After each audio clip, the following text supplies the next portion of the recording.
আসসালামু আলাইকুম। Expert holiday 365 এর পক্ষ থেকে আপনাদের সবাইকে জানাই আন্তরিক সালাম ও শুভেচ্ছা। আশা করি আপনারা সবাই অনেক অনেক ভালো আছেন। তো আপনারা যারা আমাদের চ্যানেলটি রেগুলার ভিজিট করে থাকেন তারা অবশ্যই জানেন যে আমরা ট্যুরিস্ট ভিসা ফাইল প্রসেসিং এবং সাবমিশন সহ এই বিষয়ে বিভিন্ন ধরনের আপডেট গুলো আপনাদের মাঝে প্রোভাইড করে থাকি। তো আজকে আমি মূলত যে বিষয়টি নিয়ে কথা বলতে চাচ্ছি সেটা হচ্ছে যে আপনাদের মোস্ট কমন একটা প্রশ্ন, আর সেটা হচ্ছে এস্তোনীয় ট্যুরিস্ট ভিসা। তো এস্তোনিয়ার যে ট্যুরিস্ট ভিসা ফাইল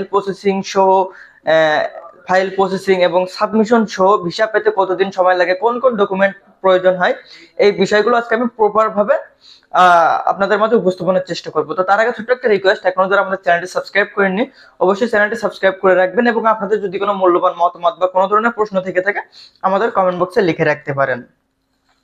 তো বর্তমান সময় মোস্ট কমন একটা প্রশ্ন আপনারা সব সময় করে থাকেন, আপনারা করতেছেন, সেটা হচ্ছে যে ভাই এস্তোনিয়া ট্যুরিস্ট ভিসার বর্তমান রেশিও কেমন, এটা অ্যাপ্লাই করতে কতদিন সময় লাগে বা সাবমিশনের পরে কতদিন সময় লাগে, এবং এটা কোন এমবাসির মাধ্যমে আপনারা সাবমিট করতে পারবেন, কি কি ডকুমেন্ট প্রয়োজন, কোন প্রফেশন থেকে ভালো হবে। তো এই বিষয়ে প্রপার একটা টোটাল আমি একটা ডিটেলস দেওয়ার চেষ্টা করব।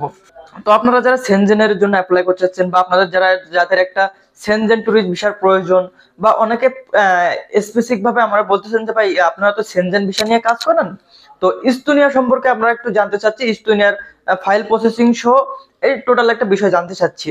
তো মূলত ইস্তোনিয়া কিন্তু সেনজেনভুক্ত যে দেশগুলো আছে তার ভিতরে অন্যতম একটা ট্যুরিজম কান্ট্রি, এবং বাংলাদেশ থেকে অধিকাংশ সেখানে কাজের জন্য অনেকে যায়।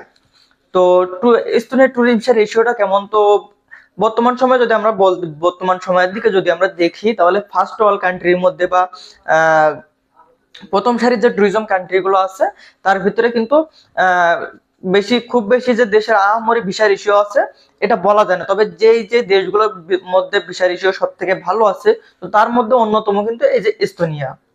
তো এস্তোনিয়ার আপনার ফাইলটা কোথায় সাবমিশন করবেন, এটা মূলত আপনার জার্মান এমবাসির মাধ্যমে আপনাকে সাবমিশন করতে হবে। তবে তার পূর্বে অবশ্যই আপনাকে অনলাইন থেকে জার্মান এমবাসিতে একটা অ্যাপয়েন্টমেন্ট নিয়ে রাখতে হবে, তারপর সেখানে আপনার যে ডেটটা আছে ওই ডেটে গিয়ে আপনি ফাইলটা সাবমিশন করবেন। এছাড়াও যদি ডকুমেন্টের কথা আমরা হিসাব করি, তাহলে আপনারা অবশ্যই জানেন যে যে কোনো দেশের ট্যুরিস্ট ভিসা অ্যাপ্লাইয়ের ক্ষেত্রে কিন্তু প্রতিটা ডকুমেন্টই একই ধরনের হয়ে থাকে, শুধুমাত্র কভার লেটার, আইটিনারি, এই কয়েকটা ডকুমেন্ট একটু আলাদা হয়। তবে আপনার তবে তারপরে আমি বলছি যে আপনি যদি স্থানীয় জন্য অ্যাপ্লাই করছেন, তাহলে আপনার প্রফেশন অনুযায়ী আপনার ডকুমেন্টটা ডিপেন্ড করবে, যে আপনার যেমন প্রফেশন আছে আপনার তার উপরে ডকুমেন্টটা নির্ভর করে। যেমন আপনি যদি একজন জব হোল্ডার হয়ে থাকেন, তাহলে অবশ্যই আপনাকে একটা যে আপনার যে জবে অফার লেটার, বা জবে আপনি যে অ্যাপয়েন্টমেন্ট করেছিলেন, যেদিন জয়েন করেছিলেন সে একটা জয়েন লেটার, তারপরে আপনার যে স্যালারি স্টেটমেন্ট, আপনার ব্যাংক স্টেটমেন্ট, আপনার ফ্যামিলির যে ডিটেলসটা আছে, আপনার যদি বিবাহিত হন তাহলে আপনার নিকানা বা ম্যারেজ সার্টিফিকেট, আপনি অবিবাহিত হলে তো এগুলো লাগতেছে না। তারপর আপনার যে অফিস আছে, অফিস থেকে একটা এনওসি লেটার বা আপনার একটা ছুটির জন্য যে আবেদনপত্র সেটা নিতে পারেন। অথবা আপনি যদি একজন বিজনেসম্যান হয়ে থাকেন, তাহলে আপনার trade licence, tin certificate, tax certificate, আপনার যে বিজনেসের একটা বিজনেসের একটা ব্যাংক স্টেটমেন্ট, আপনার পার্সোনাল একটা ব্যাংক স্টেটমেন্ট, সলভেন্সি। তো এই যে ডকুমেন্ট গুলো নিয়েই কিন্তু আপনি সাবমিশন করতে পারবেন, বা এই ডকুমেন্ট গুলো নিয়েই কিন্তু আপনি স্টুডেন্টের জন্য অ্যাপ্লাই করতে পারবেন। তবে ভিসার রেশিওর কথা যদি আমি বলি, ভিসাটা কিন্তু আপনার রেশিওটা ডিপেন্ড করে আপনার ডকুমেন্টের উপর।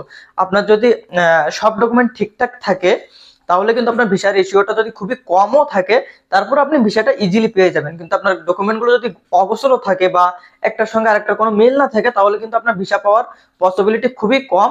এবং আপনার